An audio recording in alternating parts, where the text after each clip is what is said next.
What's going on, guys? VZ Duels here, back at it again with another deck profile, and today I'm bringing you a regional topping deck profile, first one on the channel.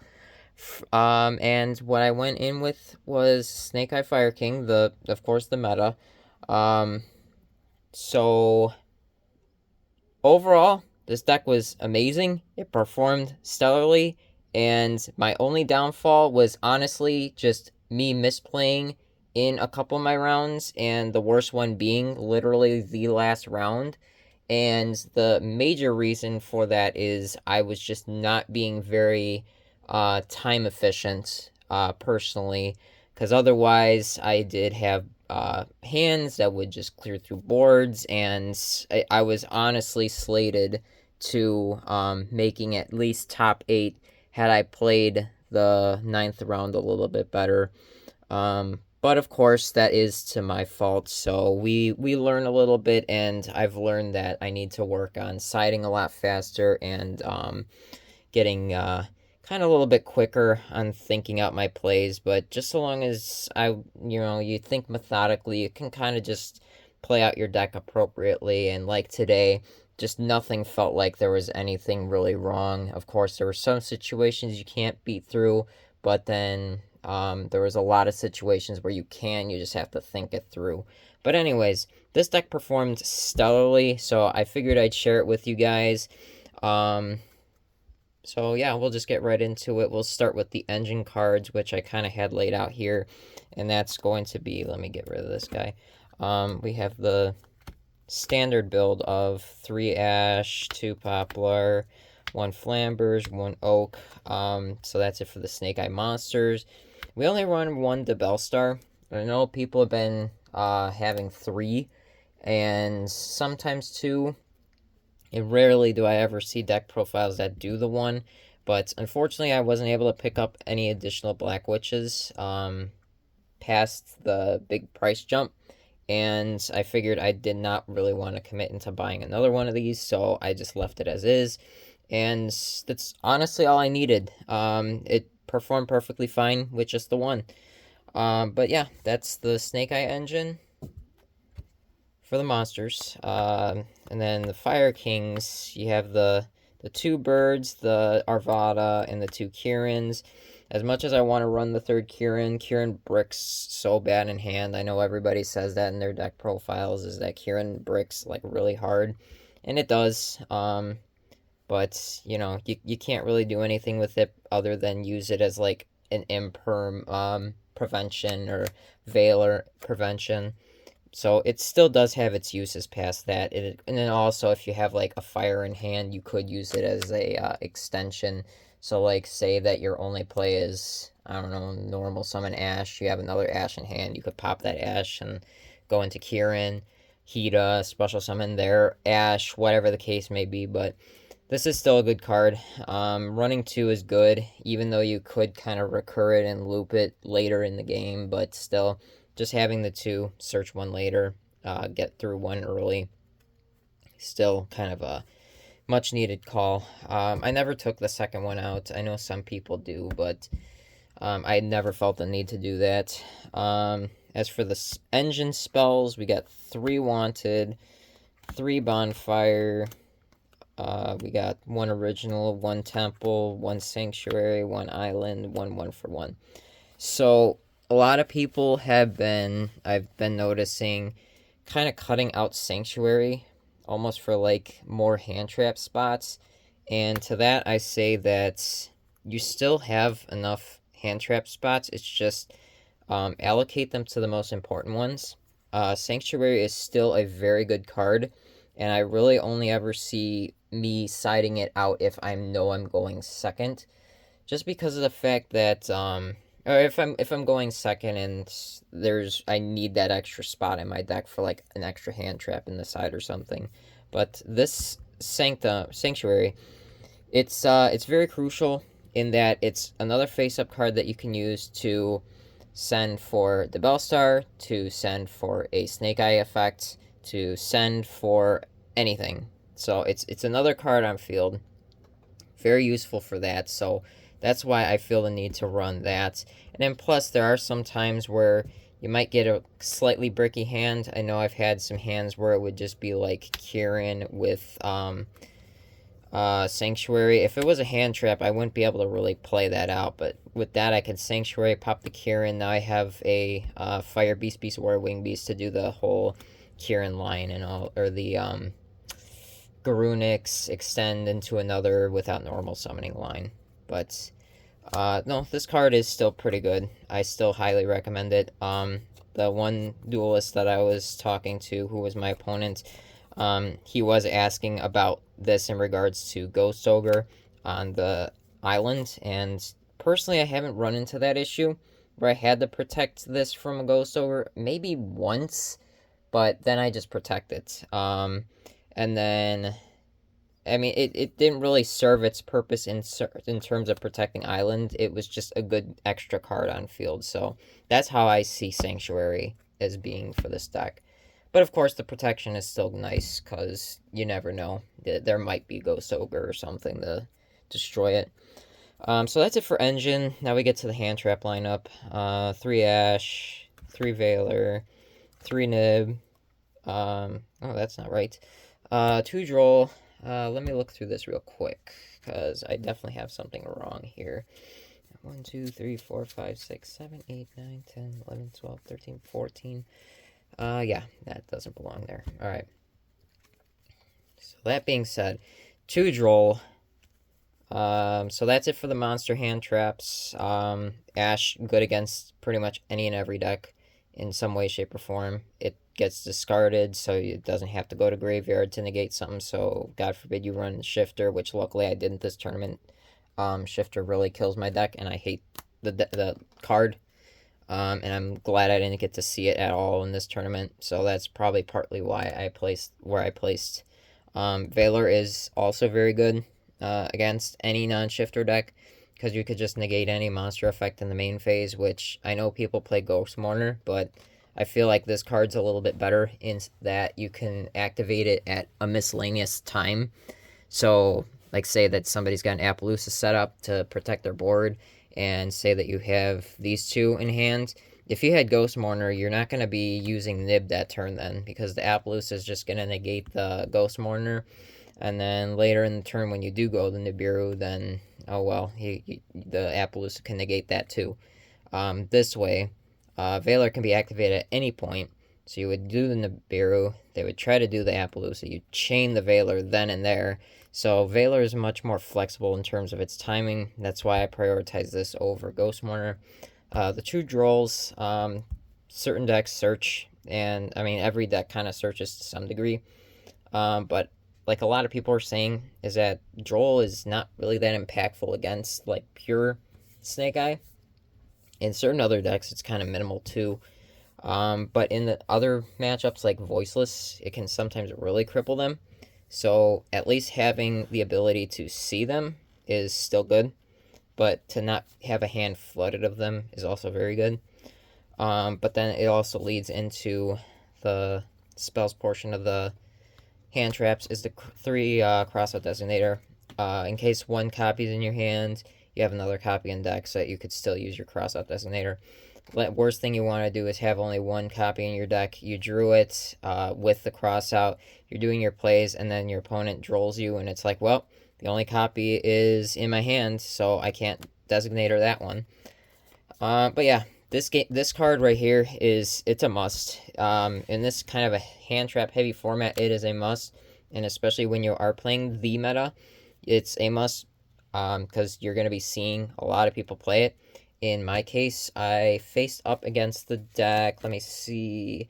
I had the mirror in round 2, which I won. I had the mirror in round 3, which I won. No, wait, hang on. I think that was my one loss to them. Yeah, I had it in the mirror for that. Excuse me.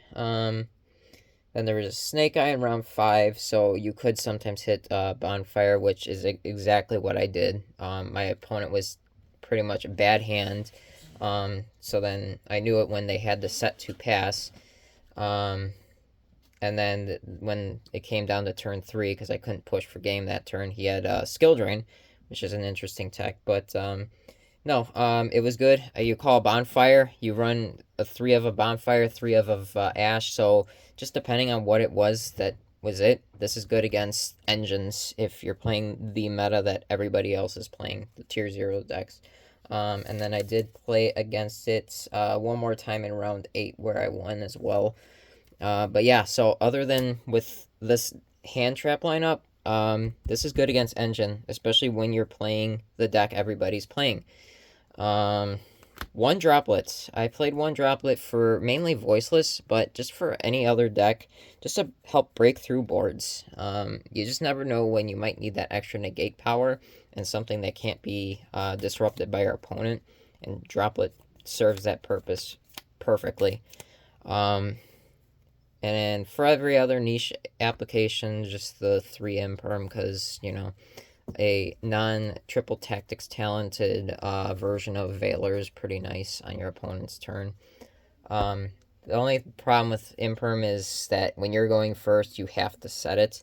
That's where the Veiler kind of comes into play. If you're worried about board breakers killing the back row, then you're more than likely leaving the Veilers in your hand and siding out the Imperms.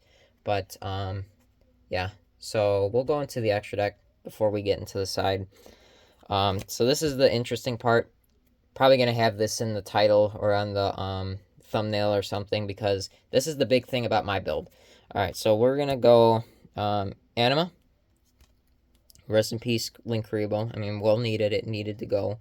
I kind of wish that they hit Jet Synchron or Formula Synchron instead, but they hit what they hit. I feel like rogue decks deserve their Baron and deserve their Borreload, just so that they can contest with this deck a lot more. I did face an ABC player today, and I would have loved to have had to deal with that, but either which way, they still had a crazy board on game 2 when they got to go first. But yeah, so Anima to replace the Linkuriboh. IPSP standard. Nightmare Phoenix. When I first built this deck, I felt like this card was not necessary, but the more I play it, the more necessary it really is. And had I not misplayed against my Voiceless matchup, this could have actually have saved me for the game and all that, but I was just fumbling due to like time constraints and everything. So I don't know. I blocked out in game 2 against the Voiceless matchup where I drew. Hida and Dark. As much as I want to cut Dark, it's just crucial. You just never know when you can't access a fire. There's often going to be a Dark in place of it. So Dark is good for those scenarios in case you do see worst hand scenario. They stop your Ash, they Veiler your Ash, you somehow get another extension, they have a Dark Engrave. Well, now you can bring back the Ash and do Ash's effect for Flamberge or Oak, whatever it calls for. Salamangreat, Sunlight Wolf, do a little Chimera. So, interestingly enough, I know a lot of people end on Amblo, but I've actually been doing combos that ends on Sunlight Wolf, and I'll show you around like at the end of the video. I'm gonna like cut the video up. Gonna have some have a good line of play that I don't think people really are doing these days. Oddly enough, I don't know why, but the Sunlight Wolf is very good. It helps you to recover back cards, and how I see it when you're in the mirror, this card is crucial because you want to take your Ash out of your graveyard so that they can't use it with Hida. So Sunlight Wolf is your best way to do that. Do a little Chimera. It is a good way to keep your Kirin and Arvada infinitely looping to where their opponent basically can't do anything other than try to outgrind you. But this card literally says that they can't. Because pretty much the combo would be you have the Arvada out, your opponent summons something out, and then you can from there do Princess, pop Arvada, and whatever. Arvada special summons either this or the Kirin, and then one or the other basically. So then if you expend the Kirin out of hand or are using it out of grave, then I'm kind of jumbling up on this, but I think that'll be another thing I'll just have to kind of show later on, is how you kind of loop this. But this card is amazing. I don't really go into it too often, but it's still a nice option. Um, Princess, double. Some people just do one. I do two. God forbid I run into a Kashtira matchup. I don't want the unicorn to hit it, because this card is kind of everything for late game grinding and all that. Alright, so that's it up until the 4s, and this is where things get interesting. 1 Amblo Whale, 1 Appaloosa, 1 World Sea, and 1 Access Code, and that's it for Link 4s. I don't have a Raging Phoenix. I never even needed one today. It is a very easy way to OTK your opponent, but I've just never seen a line where I needed it, and this tournament was proof of that. I could have won every single round, given my situations today. The only exclusion being, like I think I mentioned earlier, is had I managed my time, I would have won every single one of my games today. But, and again, this is without Raging Phoenix. So the deck is playable without that $40, now $50, $60 card. Surprisingly, I thought I was going to need to pick it up before this regional. I thought I was going to be losing against the mirror to them doing that. I've never once had a Phoenix, Raging Phoenix dropped on me. And I think that has to play in with the way that I interrupt them. I just know where exactly you need to stop this deck, because of course I play both sides. I play the Snake Eye and I play the Fire King, so I know their points of interaction. And then the last card, kind of a weird little tech choice. Didn't get to see it this tournament, but it was good just in case.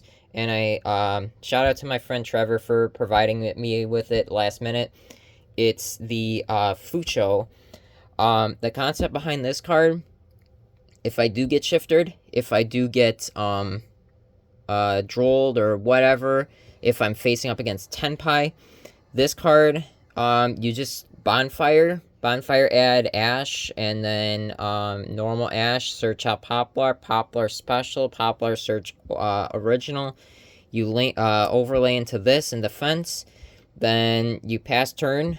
Your opponent does their turn. It's unaffected by its own effect. It's unaffected by card effects. And then on their turn, at the very start, you just detach the 2 materials and just get rid of the ability for it to die. So that you could survive the next turn, and then because this body would then stay up until your next turn, your original has a target to trade off and go and do your lines all over again. And then at that point, you could even do Oak if you wanted to. But yeah, this card was meant for those very off situations. Like I said, I hate Shifter. I hate Kashtira. I hate Tenpai is annoying when they go off, especially because they do also play Shifter. That's how I lost my locals before this regional. So this card was a tech against that, especially since I could side options against it, but I feel like there's better versatility that needs to be spread across multiple decks, as opposed to focusing my side deck on chance cards that I have to hope that I draw in order to out something. So that's my philosophy behind that. But yeah, I wasn't dissatisfied with my extra deck. I never once did the access code, so that could have been the Raging Phoenix. And because I only run the 1 Debelstar, that's where I never saw the reason to run Selene, or and like the access code was just kind of like whatever, but that's why it's not really a crucial card for this variant, because that's what I notice is all the builds that run Selene run 3 Debelstar. Like, you have to see Debelstar in order for that line to work, because you can't special summon back with Selene Link monster in defense position. You can't do that. That, or you'd have to hope you get a Veil or Engrave. So it's situational. So at that point, I wouldn't run Selene. So main deck, extra deck. Now the side deck, this is the slightly interesting part. People play Bestials for the Voiceless matchup and just for light and dark decks in general. I know people are starting to play Lightsworn now, so Bestials are good for that too. But I opt for something a little bit more general. 3 DD Crow. DD Crow is just so much better of a card because it covers a whole lot more. You can hit a branded fusion in the graveyard if they're going to be using the trap to add it back. You could be hitting a fire monster before they Zealantis OTK you if they're about to do that.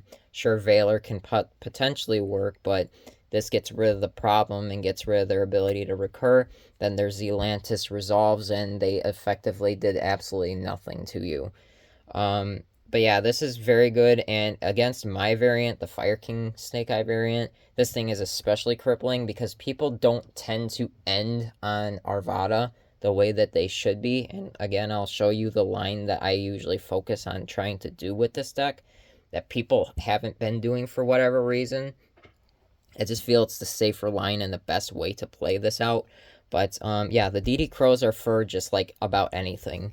And again, because there's chain blocking and all that, sometimes Ghost Spell isn't very effective. So at that point, I wouldn't say Ghost Spell is better.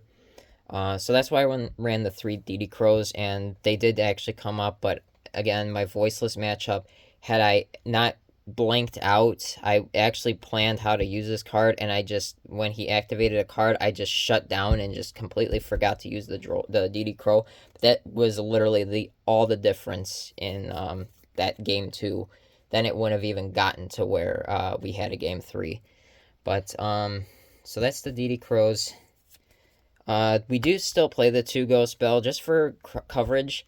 Now, a pattern you're going to see with this side deck is a pattern I've seen on the Plunder Patrol player's deck profile from the YCS Riley.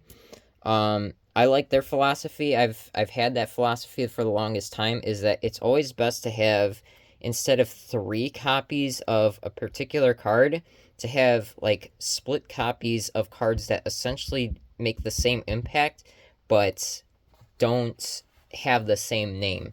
So like, for example, Ghost Spell. The reason I run 3 DD Crow and 2 Ghost Spell is because Ghost Spell can only be hard used once per turn. DD Crow can be used as many times as you want, whenever you want. Ghost Spell is much more restrictive, so to that, I say I only run this against decks that really, really benefit off of these graveyard effects. Something like Flamberge. This is a good stop for Flamberge. If they're about to finish off their combo with Princess, they don't have any other bodies on field. You do this on the Princess, and now they're stuck with Princess on field and no way to get rid of it. And then against Runic, DD Crow's not necessarily going to stop that, so Ghost Spell comes into play for something like that. Ghost Spell does also act as another Ash to the pre-preps. It acts as another Ash to Wanteds, so this card is more flexible than DD Crow, but then DD Crow is also more flexible than Bell, just depending on the matchups. So that's why I feel like this ratio is correct. And again, since these serve the same purpose as Ash, I don't need 6 Ash. I could just work fine with 5. More than likely, I'm bound to see one of them. One more for monsters is the third Droll. The third Droll is for those search-heavy matchups. If I know I'm going against a mirror, I'm going to put in that third Droll just to make sure that they can't go into their Fire Kings or vice versa. So, as far as spells go, 3 Cosmic Cyclone, because Floodgates and stuff suck. Certain field spells suck, and you just want to kind of stop stuff without having to have protection over it. Mirror Match, Runics, this card's great for those kinds of matchups. The rest of the spells, second copy of Droplet's Talent. Talent is for when Crossout Designator won't do its job. I usually take out 1 Designator for a Talent, or I might, if I'm going game 3, going first, I'll do 3 Crossout and a Talent.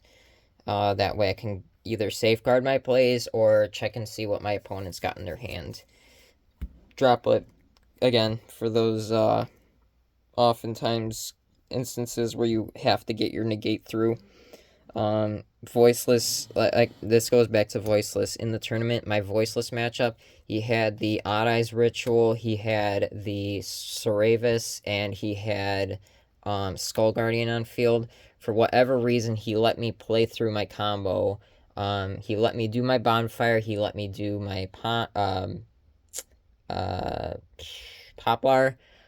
He let me do all those searches. He got his bodies and everything out, and then by the time that he was starting to actually use negates, I just used this card, and I sent a dead Nibiru out of hand. I sent a monster that was in the spell trap zone. I sent my divine temple, and that was a 3 card to negate all those cards and shut them down completely for the turn. So that just made so much more of a difference in that game, and just the fact that this isn't Dark Rule no more, where I can't deal damage to them for the rest of the turn, makes that even better. Of course, it's costly, but this deck gives you cards to use and waste, essentially, so it's not really a bad card at all. And then the last one's the traps. 3D barrier. Because of Tenpai, they let you go first all the time, so why not have the card that hard stops them? And then anti-spell for those spell-heavy decks. Use this against Voiceless. I've tried using this against Snake Eye. It doesn't really always effectively work. They could usually find a workaround for it, so I wouldn't really advise it for that. Runic, it's good against. Branded, Voiceless. I think I said Voiceless already. But any spell-heavy deck, I would even use this against Tenpai, because then they can't play their field spell. And then they don't have any protection, so your imperms, your veilers, all that stuff goes through. And then because they play board breakers, Lightning Storm shut down, Harpy's Feather Dusters shut down. So that's it for the deck. So let me just go over the combo real quick that I usually do. And that is just a single bonfire. Usually it'll be bonfire. For whatever reason, I really just don't get it at all as to why people search out Ash with this. I've only had one particular instance where doing the Ash was the only correct play. And that only correct play is when you literally have no other way to play through your hand. You have like a bunch of hand traps. You have no engine. No extenders. If you had an extender, different story, like a Kieran or something, if you see nothing like that, you have to search this. But otherwise, I really don't get why I don't see people just bonfiring for Poplar anymore. Because every time I did this, it would be either baiting out this interaction right here, or it would, it usually just baits out interaction, and what you're pretty much doing is giving the free body away at this point. And in Poplar's case, you're still getting the extender. If you search out Ash and they have the Droll, well, now you're just going to special summon the Poplar and go Flamberge, and then you're not really going to extend past that. But in this case, say that you had an Ash in hand or something, you can, I don't know, I just see that you can play it a little bit better. And if you have the original, you can play it better. But especially if you're doing the Bellstar and all that, and you see the Bellstar in your hand, whether it be through Wanted or just the Bellstar itself, it's a no-brainer that you should just do the Poplar. Because then you just Poplar search into, what is it? Original. Now say that you are cracked and you do see more engines, so you see an Ash in hand or something. Or you see either Snake Eye Ash in hand, or you see the Bellstar in hand. Pretty much then at that point, if you see an opportunity to have both of these cards, definitely make use of this, in that you played the Divine Temple, and if you do Divine Temple, you always want to go into your Oak, so that way when you do your Link off into Anima, because free bodies are free, Poplar, Spawn Trap, this, do this for your Ash. See, the thing that I say is most correct with doing this is because then you haven't used your normal summon yet at all for the turn, and that gives you a huge advantage, because then now you Ash out your answer to, or your normal summon that you're going to want to do for your turn. In this case, in my build, it's Ponix.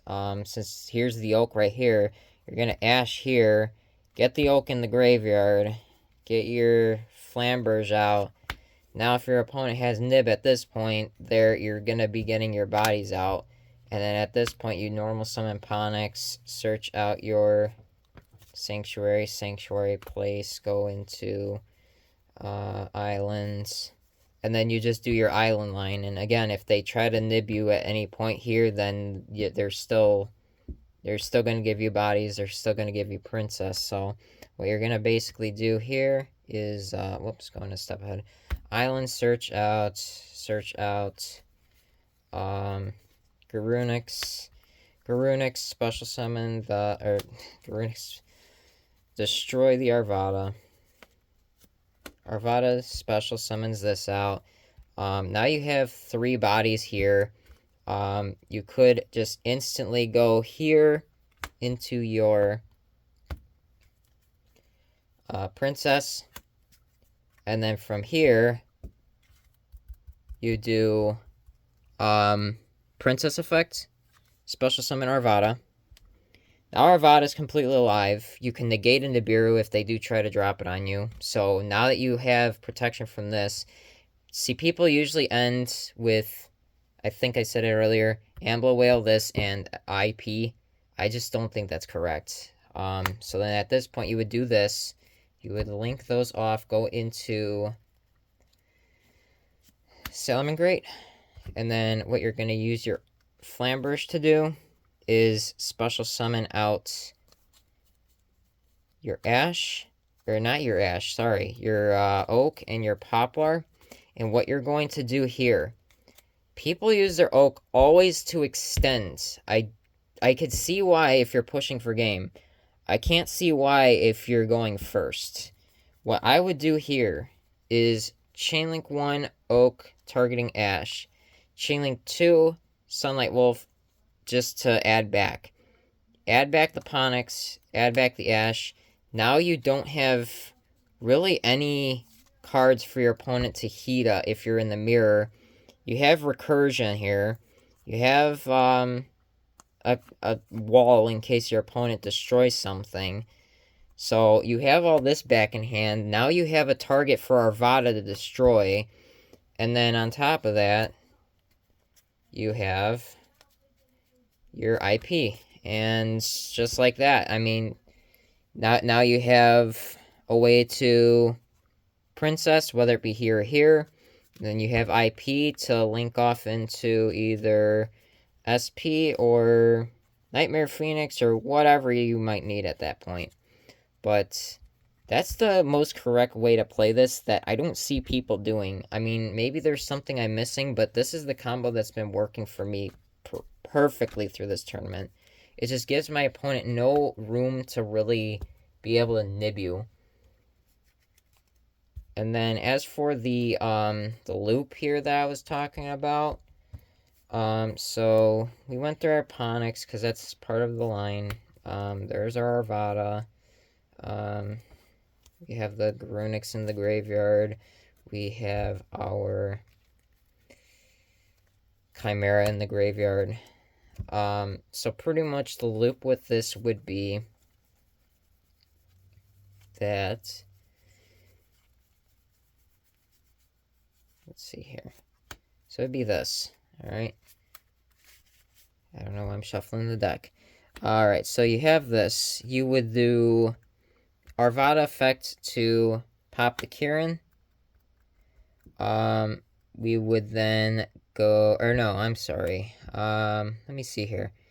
So basically, in the end, Arvada's going to get popped, and then the Kirin's going to get popped. So no, I think I'm thinking this backwards. So either the interaction goes, Arvada can negate with Kirin, this can come out and then destroy something. Arvada eventually gets destroyed. You could bring out the Doolittle or bring out the Kirin and then pretty much return it back to hand or at end phase, or say, let's see, You had this in hand, Arvada. It's so hard to just try to replicate it. It's like it only happens when it happens, but it's pretty much depending on the situation. Like either Arvada destroys the Kieran to negate, and then you get a free pop. You get this to chain block that. And then anytime that this goes, then at this point, because you've already used the Kieran the special, you do the dual little, and then the dual little pretty much will get back either one of these at end phase or whenever it gets destroyed. And which at that point you could just do depending on the situation, Arvada, or if you know that you can get Arvada back the next turn because you got a princess out after this, like we destroyed Ponix and went back and got our Promethean, so there was our interruptions there. So then this will just bring back this now after this is destroyed. And then now Arvada has recursion to destroy that and whatever. But pretty much these cards right here work together. And that's how the dual little kind of helps to recycle. Just, again, depending on exactly what situation you're in. Whether you need to negate, whether you need to just start destroying stuff. And then in the case that you are doing, what was it? I think the other line was this. You do Kieran over this, this chain block with this, and then Garunix can then pop. So, okay, that's, if you haven't used your Arvada for the turn, that's the play. If you haven't used your Arvada's effect to negate, but you have a Kieran in hand, you pop the Arvada. Arvada can special summon this back, and then Garunix will come back with this. It'll pop the Kieran. Kieran brings back Arvada.